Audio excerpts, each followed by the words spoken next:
Welcome to The Rest is Giant Robots, a conversation through the careers of writer Simon Furman and artist Andrew Wildman. Recollections and revelations about the highs and the lows as creatives in comics, books, games, film and TV.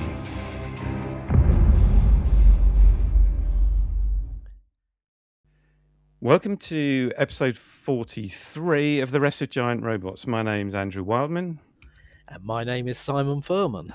And we're going back. We're going back in time again, Simon. So after our fantastic film review episode that we did last time, if you haven't heard it, dig it out. We're going back to a previous time. Yeah, but actually, we are getting nearer and nearer to the present day, of course. So we're going to be touching on sort of 2018 into 2019, sort of the last of the pre-COVID kind of career ones. Yeah. A different time, a different world. Yeah, it does feel that way, and I'm sure everybody's lives somewhat are marked by pre-COVID and post-lockdown COVID. Yeah, definitely. Especially for people who lost anyone during that time.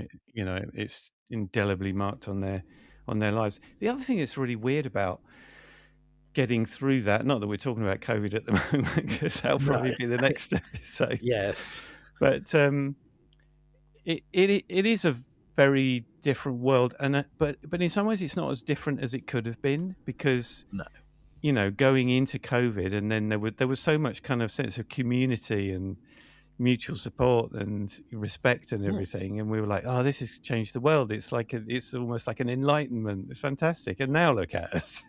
Yeah, exactly. And there were not so good bits about it, but we'll deal with that when we get to there. So I was looking back. As always, I need to find what I was doing at that time, and I'm off my WordPress blog now, which was, I know, into all Facebook. I must have been running both somewhat simultaneously for a while. Right. While I sort of switched over, I guess, because there's definitely overlap on my Facebook when I look back. It goes roughly back to 2017, so I still had my blog at that point. But very rapidly, it was all Facebook at that point, and the blog just stopped. Yeah, because you've only got a certain amount of time in the day to be able to kind of manage all this stuff. But now they would say, well, probably would have said then, but definitely you would have been better off carrying on with your blog, because you then you own that information, you own that kind of mailing list, all that kind of stuff.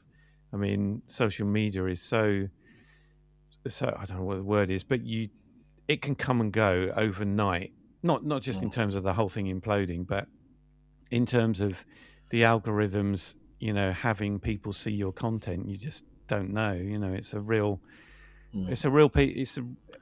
job of work to try and maintain that kind of viewership. Whereas if you've got your own newsletter and you're gradually building up numbers, they get it straight in their inbox. So yeah.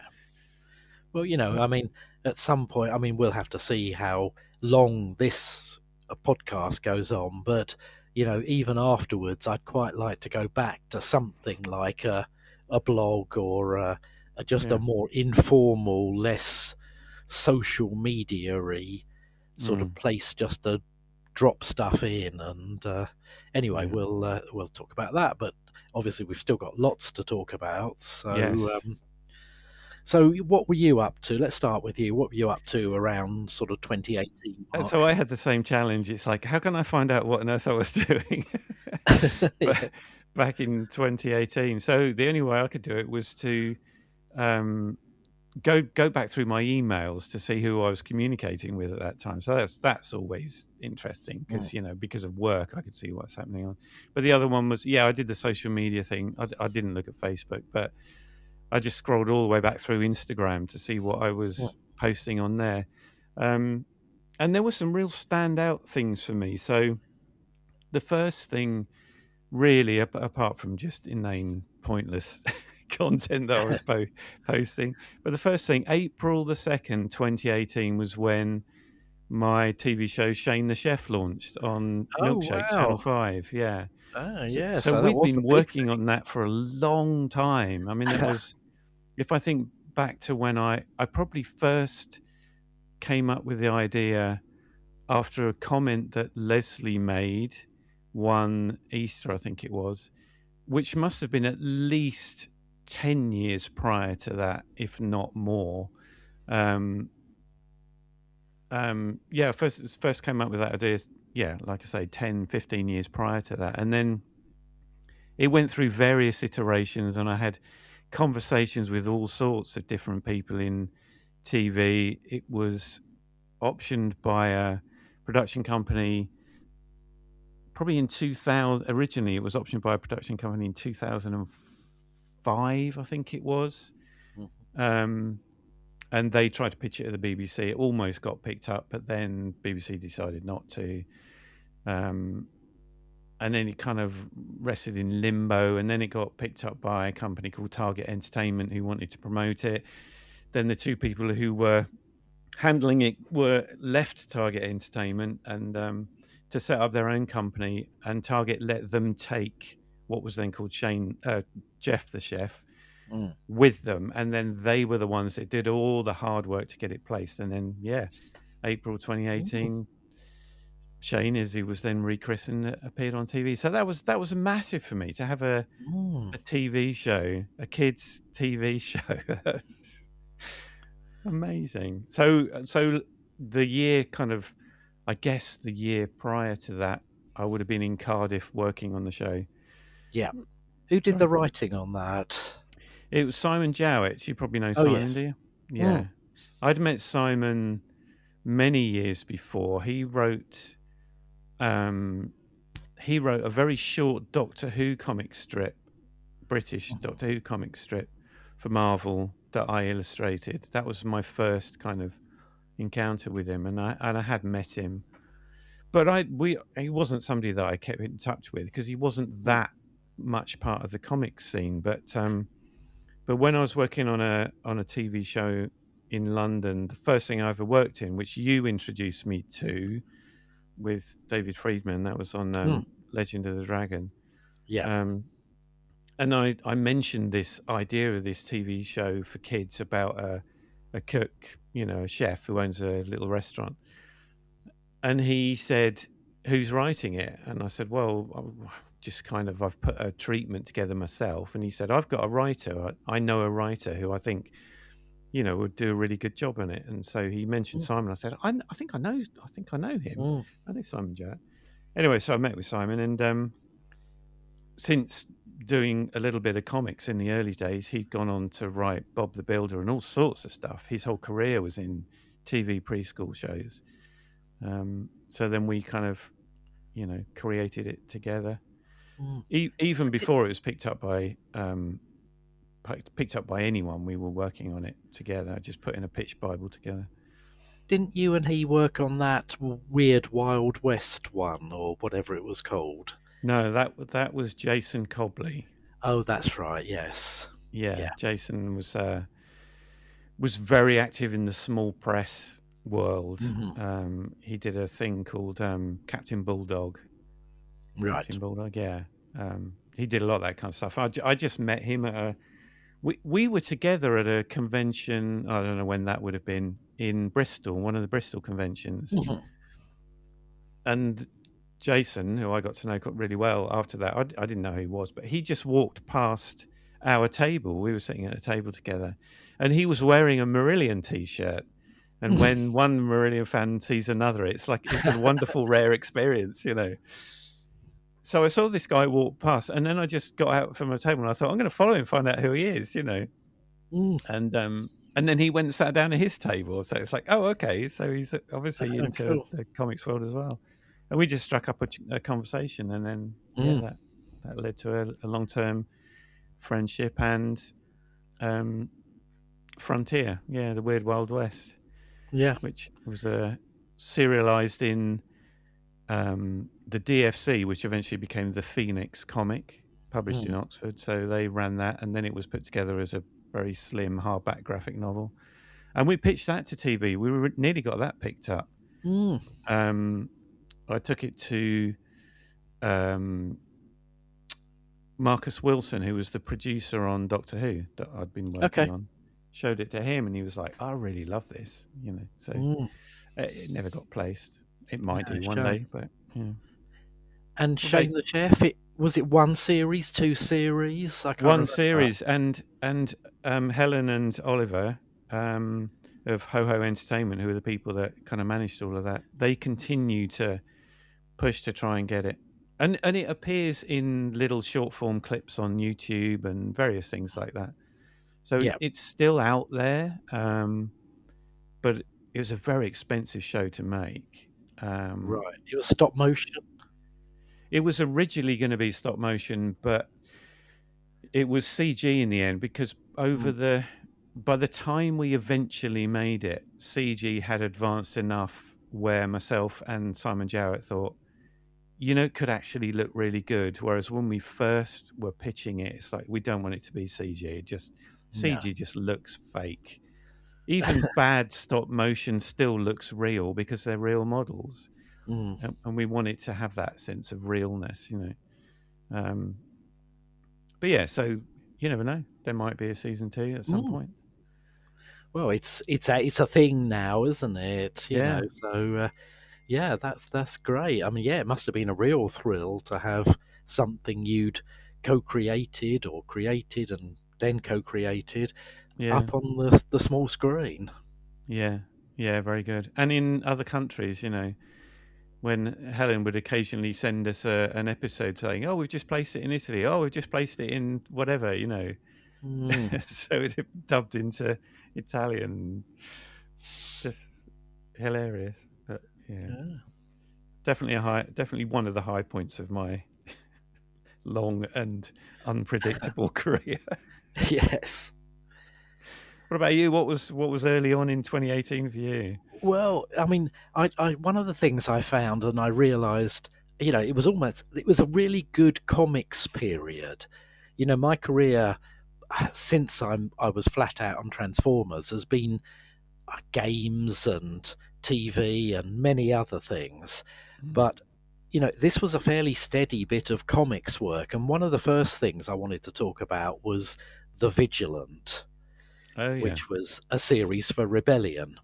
Now that all came about, or at least my involvement in it, because they did a new Scream special, Rebellion. I wasn't involved in it, strangely. It was just one of those things they decided to do. Keith Richardson, the editor, obviously loved Scream and wanted to do a new one. And they did this Scream special, which like I say, I wasn't involved in, but they'd arranged a signing at Orbital Comics.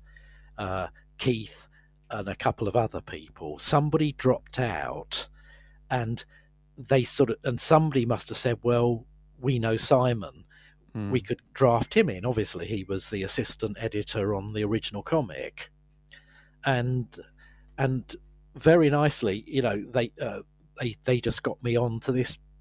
It was a sort of evening panel at Orbital talking about Scream. So yeah, Okay. it was great, and I got to meet Keith Richardson, and we just got on like a house on fire, and just got chatting and talking about Scream and the past. And, I said, my love was my original sort of comics were all those IPC titles from the 70s, Lion and Valiant and all these other sort of stories. And he said, well, we've got the archive now. They'd taken control of the IPC Fleetway archive. So all those characters, Adam Eterno, the Steel Commando, these strips that I'd read as a kid were all there for something to be done with them. And Keith said, well, look, I'll be in touch because I think there might be something we could work on together. And that turned out to be The Vigilant, which was taking those classic characters updating them somewhat and putting them together in as a team. Right. Definitely. And it all sort of filtered out of a story in that first Scream special. So it was going to be somewhat supernatural theme that we took on into the Vigilant. And yeah, it was kind of the Steel Commando, a character called Blake Edmonds, who was Death Wish in a strip called Death Wish. It was, and all those sort of classic characters. Oh, Leopard from Lime Street, which was one of my real favourites. And I thought, this is great. I'm going to get to play around with these characters that I read as a kid. Yeah. Fantastic. That got me enthused about comics in the first place. And it was going to be a one shot with a continuing story that was going to roll out in either an ongoing series or more one shots. So everything had been set up slightly in this Scream special story, and then I just had to roll it out into the Vigilant. What a brilliant job that was.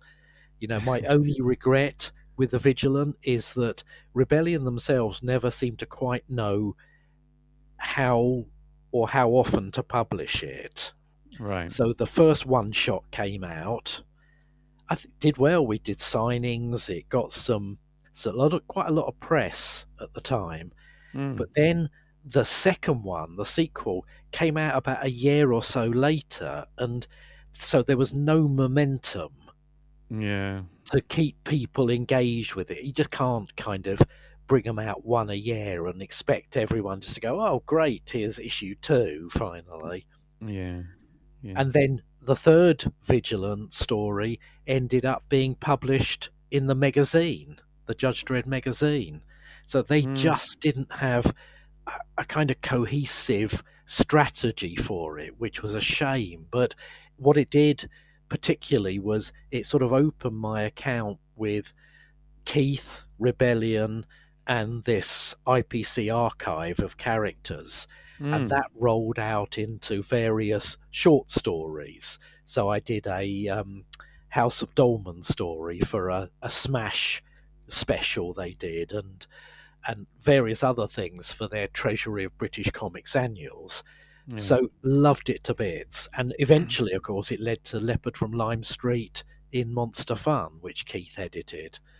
So it was a brilliant thing in so many ways. I wish the Vigilant had been a more cohesive, regular series to kind of get that momentum going. But nevertheless, it was great fun to work on.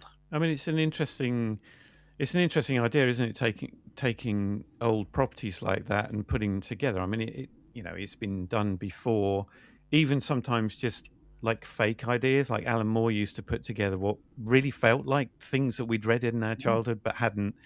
But it's an interesting one as to who you target that to. Yeah. If you could market it in a way that it did target all the old guys who used to read the comic in the first place, potentially massive. It's like the League of Extraordinary Gentlemen. But you have to bring a new audience on board as well. It can't just be a nostalgia thing, because that is a very small audience, especially when it's UK characters. But I guess so. Yeah. But it was great fun, and to me it was great, because it was one of those things where I went on eBay and found bundles of these old British comics just to sort of refresh my memory of the characters and the storylines. Utterly brilliant. Loved it. It's quite on a not dissimilar note. This is interesting how this is hooking together. So just looking at some of the things that I worked on in a very much not comic period of my life, apart from Oxygen. I first started doing Oxygen in 2018. But going back to things that we enjoyed as kids, like you were saying, reading those old comics, which, I mean, I remember them as well. Yeah, amazing. And it was the kind of stuff that we could read because we didn't have access to much Marvel or DC stuff, because they were quite hard to find issues of American comics back then. Mm. But I was working a lot. I was getting a real foothold as a storyboard artist back in 2018, 2019. Some of it in live action, so The Innocents and just various other kind of live action shows. But one of the things that I started working for a company on kind of new things. There was a stop motion thing called Norman Pickle Stripes, which was a fun Oh yeah. kids show to work on. But the same company were doing the Clangers, so like Okay. the new Clangers. Yeah. So there was some like really really cool things about that. Working on so I was storyboarding on the Clangers, which again for people of our age, it's like, oh my god, yeah, I remember the Clangers. But with its whole new iteration was fantastic. The UK version of the Clangers, the new Clangers, was voiced by Michael Palin, but then they redubbed it for the US market, and it was voiced by William Shatner. Oh wow, I didn't know that. So if you can, if you'll find it on YouTube, just find an episode of the Clangers and listen to Yeah. William Shatner narrating it. It's just hilarious. That's nice. But I so much enjoyed it, and clearly they got that I was really into storyboarding the Clangers, because I wasn't the only storyboard artist on it. But then they asked me to storyboard the 50th anniversary episode, and because the Clangers came out the same year as the moon landing, so the first episode of the Clangers had an astronaut land on their moon, and it was all about that. So then this 50th anniversary episode had an astronaut land on the Clangers moon, and the astronaut in the 50th anniversary episode was Maggie Aderin Pocock, who's the the scientist that does the sky at night and things like that. So that was a really cool idea. But then what was really even more cool was that they screened it by projecting it onto a massive screen at Jodrell Bank. Wow. And it's like, who'd have thought? Did you get to go to that? I didn't know. I should have done, but I didn't go. But it's just weird what can show up. Like you with all those old comic characters. It's like, wow. It kind of reminds you of where you came from in terms of your inspiration to be a creative in an industry like this. So when it shows up and you can play with those toys, kind of thing, it's just so cool. Oh, I mean, it is, and they definitely preceded my exposure to Marvel comics and American comics in general. So, they were the ones when I was 7, 8, 9, I was picking up and reading. So they had even more of a resonance with me. I was probably 12 when Mighty World of Marvel came out, and I first was exposed to Spider-Man and so forth.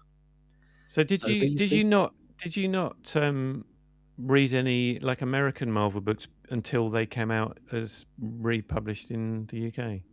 No, I mean they didn't. I'd never seen them. It's only later again that I found American Marvels in these second-hand bookstores that I had the originals, as it were. No, my first exposure was, I mean, whether I saw them in some of those Alan Class reprints, I'm not sure. But my first abiding memory is the first issue of Mighty World of Marvel, which, hit around 72, 73, so I would have been 11, 12. And then Spider-Man Comics Weekly. Those were the ones I could get delivered to my house on a regular weekly basis.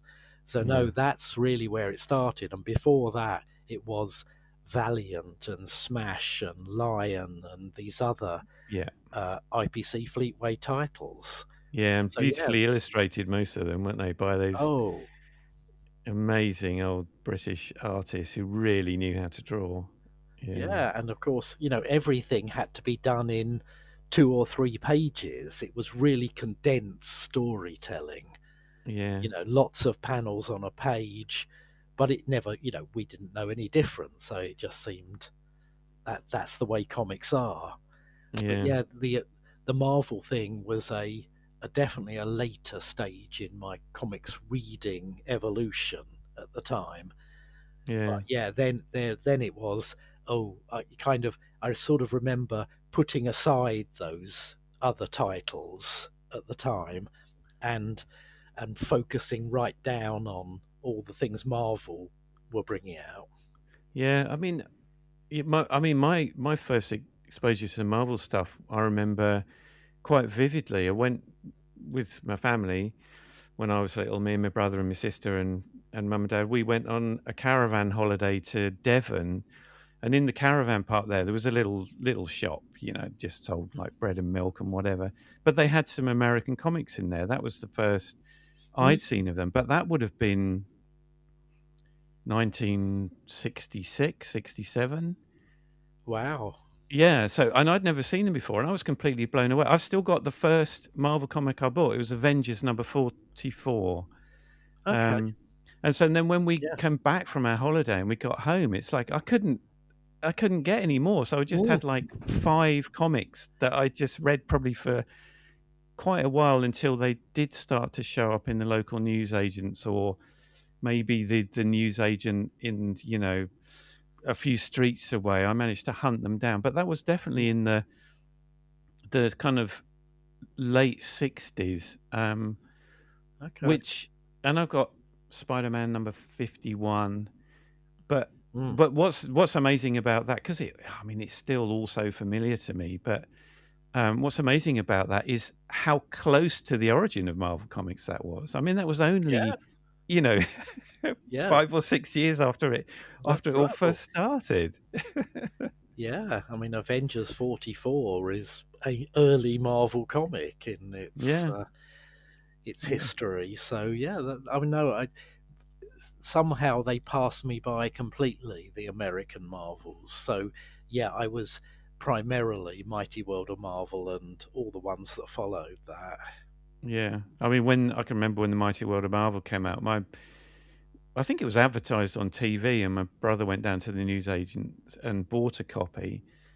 And then all of a sudden, it was kind of great, but it was also disappointing, because then all my friends were now kind of in on what had been my kind of secret guilty pleasure, because I was the only person that used to read these things. Yeah. I mean, and when working on the Vigilant and revisiting these old titles, I came across a strip I'd absolutely loved when I was a kid. It was called Watch Out for the White Eyes. It was in Oh, Lion Comic, and I remember it's that visceral thing. I remember reading it as a kid and being utterly gripped by it. And anyway, the premise is, and there were various sequel stories, but the first one was called Watch Out for the White Eyes. It basically, there's this strange chemical gas gets released, yeah. and it exposes a guy in a wheelchair called Creech to it. He becomes his pupils turn completely white, and he's got Yeah. superhuman strength. He can now stand and move about, and he takes control of this gas and has an army of sort of white-eyed superhumans. And of course, it's always, as always with British comics, it's 2 plucky children who are Yeah. sort of opposed to him and frustrating his plans. And there were things like, there was one point where they expose a shark to the gas, and so you've got a white-eyed kind of great white style shark swimming around. I loved it as a kid. And That's so creepy. my first question to Keith was, can I reference White Eyes in the Vigilant? And he said, Yeah. well, look, we've got this bit where we're going to have like a multiverse almost idea. Mm. The supernatural guy is going to be seeing lots of other dimensions and bring help in from those. And I said, oh, can we go to the White Eyes dimension and drop that in there? So we got to do that. And then later, when I was doing a Kelly's Eye story for one of the Treasury of British Comics annuals, it Mm. was a full-on Kelly's Eye meets the White Eyes story. Aye. Yeah. So this is the joy of it sometimes when, your childhood kind of catches up with you and you're going, oh, look, these are the toys I used to play with. I think it's noticeably different, the kind of the vibe and the mood back then between British comics and American comics, and you can see it now, and you can see it in terms of who we are as a nation.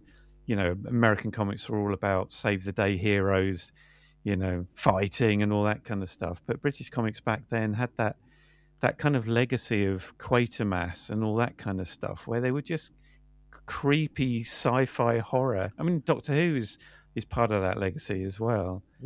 Just the atmosphere in those things was just amazing.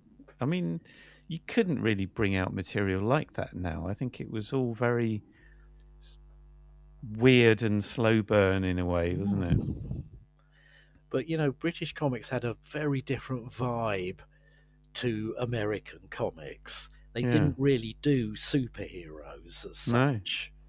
No. It was very rarely the characters. They might have been the occasional robot or supernatural character, but they didn't really do superheroes much. No. I mean, though, I suppose if there's anything in America of that time that was similar to what sort of caught the British sensibilities, and certainly in terms of comics and to a certain degree movies, was like American B movies. It was like sci-fi thriller sort of thing. We were more about that, weren't we? I mean, it makes you wonder how and why the whole superhero thing caught on in America, because it was a bit of an anomaly anyway. They were all about pulp detective or like B movie horror. So why superheroes caught on, I've no idea. I don't know. I mean, I suppose you trace it back to Batman and Superman and those characters that started the vogue for it. But yes, you're right. Before that, it was all very like the Shadow and and other sort of detective characters. Yeah, I mean, Batman was a kind of superhero version of pulp fiction, detective fiction. Well, they were called detective comics, weren't they? Yeah. I guess Superman, caught on because of when it came out. He was just this all-powerful character, essentially flying the flag, and just in terms of his colorway. And I guess it was just seen as very, very patriotic, and I guess it kind of got a grip that way. But British comics were sort of darker, and they dealt with, sort of I don't know, it was all very sort of unheroic, and often it, like I say, it was plucky kids foiling the bad guys, or just sort of offbeat characters. And you can kind of see that in the British writers, comics writers, who moved to the States to work, your Grant Morrisons and Mark Millers. They took that kind of vogue of we're going to be a little bit more off kilter here. It's not heroes, the classic heroes we're interested in. It's these more conflicted, human, if you like, characters. Yeah. So it definitely was that vibe. And even in Transformers, the Transformers stories I wrote were much more inspired by those original British comics than the American Spider-Man Fantastic Fours. It was definitely that darker, again, visceral, slightly more violent sort of edge to them that came from the comics I'd read and loved as a kid. Yeah. Good stuff. Yeah. Indeed. So what else was going on in that time, 2018, 2019? What else have we got going on? I've got quite a few to talk about, so this may have to spill into another sort of episode at some point. I mean, we're not there yet, but there's actually quite a few big things to talk about. So I'm going to find a smaller thing to talk about, which is Marvel Comics issue 1001. And I'll explain a little bit about this. Around this time, Marvel US had reached an anniversary, and they were calling it their 80th anniversary. So I assume that meant it was from the very beginning of Marvel Comics 1 when that came out, rather than the 1961. And they hit this anniversary year, and they did a one-off comic called Marvel Comics 1000, and it was all one-page strips featuring different Marvel characters, different creative teams per strip. And they had such an overspill of these strips, they did a second issue called Marvel Comics 1001. And at that point, Tom Brevoort, who I knew from back in the day, he's one of the longest serving Marvel editors, he reached out to me and said, would you like to do a one-page Death's Head story for Marvel Comics 1001? I was like, would I? Yeah. And we may have mentioned this before, but Nick Roach and I had, a few years before this, put together a pitch for a Death's Head series that we tried to flog to Marvel. It was called Destroy All Robots, and it kind of featured the Young Avengers, who were a thing at the time, and Death's Head, and it was a sort of melding of those two and all the robot characters in the Marvel universe. And Death's Head was going to be one of the key players in that. And so I said to Nick, look, they want me to do this one-page Death's Head thing. I'd really like to try and condense the kernel of that idea into a page so it's a thing. And would you like to draw it? And Nick was like, yeah, absolutely. So we distilled the essence of this idea, which was that the Phalanx, this X-Men techno villain, it's a sort of, hive mind, sort of mass of machine circuitry, a bit like their Warlock character. And so I took this idea that the Phalanx decide to wipe out all other robot life in the Marvel universe, and they hire Death's Head to do it, but they don't appear as themselves. They just hire him and say, go and kill all these robots.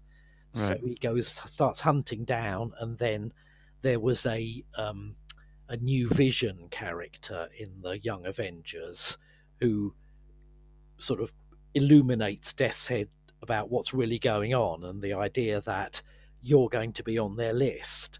Well, once you finish killing all the other robots, they'll kill you because you're just another robot. And anyway, this idea I tried to distill down into one page of story, which wasn't easy, but Nick, to his credit, managed to cram a lot into one page. How many panels were there on a page for these kind of things? I haven't got it in front of me, but I would say Nick got 7 or 8 panels squeezed onto this one page. And still made it look quite, sort of a lot happening, a lot of action and stuff. It wasn't just talking heads. And Richard Starkings lettered it. And it was just like, wow. I think JP coloured it. I could be wrong about that, but certainly it was, we'll get all our guys together for this. So really we had the whole gang back together for that, and that was great to do. And the only downside, the only one fly in the ointment was Richard Starkings had put some of the Phalanx lettering onto a coloured background, and the colour hold just didn't work. It didn't. He hadn't done the layers right or something, so the published strip had no dialogue in the Phalanx balloons, so it would be really hard for anyone to follow the gist of what was going on. I know. And it went out like that, so it went out. I know. Somehow, and there was no quality control check that picked it up for you. yeah. Someone missed the empty balloons, but there were a lot of strips in that one comic. Thankfully, they reinstated the dialogue for the collected trade paperback version of the Marvel Comics, the 1001 stuff. So, phew, we got there in the end. But it was really nice to get that even though the pitch had gone nowhere, it kind of established it in some small way that, you know, and Death's Head, I love the fact that Death's Head was on the cover of a Deadpool comic quite recently, and he's still there, you know, still there. Amazing.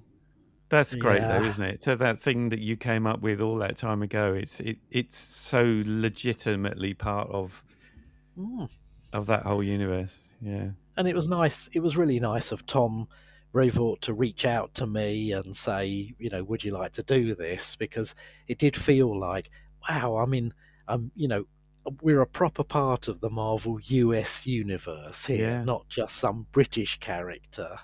Yeah. It really is now a Marvel character, which is very gratifying.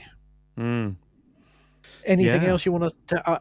I've got loads more to talk about. So, yes. So maybe we'll just do a part 2 to this next podcast. Yeah. Let's do that. Yeah, I've got a couple of bits to talk about, but yeah, we can definitely get another one out of it. That's been good. There was some stuff that came out there that was very unexpected. Especially the sort of nostalgia aspect for us, because you know, we're fans, we're people who grew up reading, watching TV, reading comics, and when those two start to overlap with your professional career as a comics writer or artist or, you know, creator, it's really, really satisfying. And yeah, these are the things that you kind of go, oh, big tick on my you know, sort of career.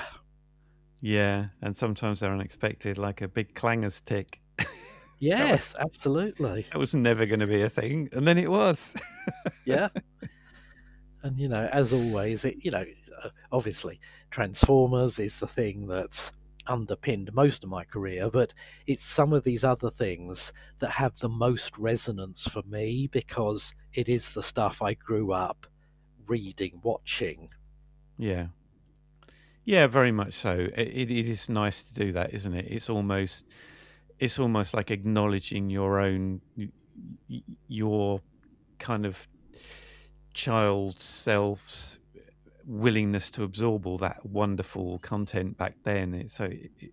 It kind of dips back into that, saying, yeah, thanks, little Simon, for paying attention. Yeah, damn right. And, you know, sort of, you know, my dad would always look at me and go, oh, take your nose out of that comic, go and kick a football around. And that just wasn't me. You know, I just wasn't that way, wired that way. No, so you could have become a professional footballer. Yes. Well, the chances of that were really, really slim. Yeah, no, it is incredible. I mean, that's what it was like back then, though. Like my parents, not so much my dad. He didn't really have anything to say about any of that at all. But my mother actively tried to discourage me from reading comics, certainly American comics. I mean, she banned me from buying American comics for a period of time. Wow. I've got an issue of Thor. Can't remember which number it is. Still got it, a really old one, which I bought when I shouldn't have done. You know. Excellent. Still got it. It just made it more alluring. Parents never understand that as soon as forbidden fruit. Yeah, don't do that. It's like, well, I'm damn well gonna do it. Definitely gonna do now. But because when I made a career, it was just like, oh, look what I'm doing. Yeah, it was kind of like, you know, I remember taking, you know, I didn't over much sort of show anything I was doing to my mother, but I took when we published the Death's Head graphic novel, The Body in Question, I took her a copy and said, look, all that stuff, all that rubbish I used to read when I was a kid, look how it all turned out. And she sort of looked at it and said, "That's nice, dear." Yeah, well done, Tia. Yeah. It's not as though Yeah. you're a proper writer, but well done. Yeah. But actually, this little story is, we'll maybe finish up on this. The only time my mum sort of said, "Oh, wow," was when somebody at her work said, "You're not the mother of Simon Furman, are you?" And he was a Transformers fan. And she was like, oh, look, I'm That's famous amazing. by... yeah. So, yeah, it was... I just thought, oh, well, there you go. I can sort of draw a line under any sort of parental things with that one, so she has to acknowledge I kind of done good. Yeah, I had a not quite the same, but the first time that my mother publicly acknowledged that I'd actually done something that was any use was I did some work on Galaxy Rangers. Remember that, the Marvel UK's Galaxy Rangers, and I did a cover. I think it was the first cover I'd ever done, and so I did the cover art for this issue. And I was in the newsagents with my mum for some reason, and she saw it. And she recognised it because I'd shown her it before, and she went over and she picked it up and she waved it around so everyone could see it and hear it. And she said, Andrew, is this one of the covers that you drew?" Oh, brilliant. Yeah. So she was obviously kind of proud in the end, but And you sort of ran out of the shop at that point. I was mortified, yeah. Probably just mortified with the fact that everyone realised I was in the newsagents with my mum, Mind you, my other little secret newsagent story is that I for the first issues of Scream and things that had my stories in them, I would go into any local newsagent to me, WH Smith's, whatever, and rearrange things slightly so Scream sat at the very front of the racking. Yeah. Yeah. But that's no. I mean, even proper, quite well-known published authors go and move where their books are on the racks in bookstores. Yeah. Take them from the bottom and put them at the top. I mean, we'll talk about this next time as well. But when To the Death was coming out in print, which is one of the other things I want to talk about, is again, FP London were very good and stocked it, but at the time they had a racking system as you came down the stairs into FP London that was the top 10 comics of the week. Yeah. And I used to go and move the latest issue of To the Death and put it in with the top 10 comics. Well, they're asking for it, aren't they? Yeah. If it's not behind, bulletproof glass, they're asking for that kind of messing around, aren't they? Anyway, yes. So more of that next time. But I think that brings us up to about 40 minutes or so. I think it does, yeah. Thanks everyone for listening. And just to say, if you're listening to this on Apple or Spotify or whatever, and you want more bonus content and you want to see this as a video and not just as an audio, pop along to wildfur.net, which is where our Patreon page is, and you can sign up. It would be great to see you in there. And do send us questions as well. We're up for another Q&A podcast. So if there's a burning question about our careers, about Transformers, about anything else, well, mostly anything else, please do send them in. Send them into the Patreon page or our social medias, and we'll compile them into a podcast. We will do. Yeah, always good to answer questions. All right, Simon, that was fun. Enjoy that. Nice one. Yeah, that's great. And we'll pick this up next time. Thanks, everyone. Yeah, thanks a lot, everyone. See you soon. Bye. Bye. Thank you for listening to The Rest is Giant Robots. If you enjoyed what you heard, please consider subscribing for more and maybe share with like-minded friends. This has been a Wildfur production.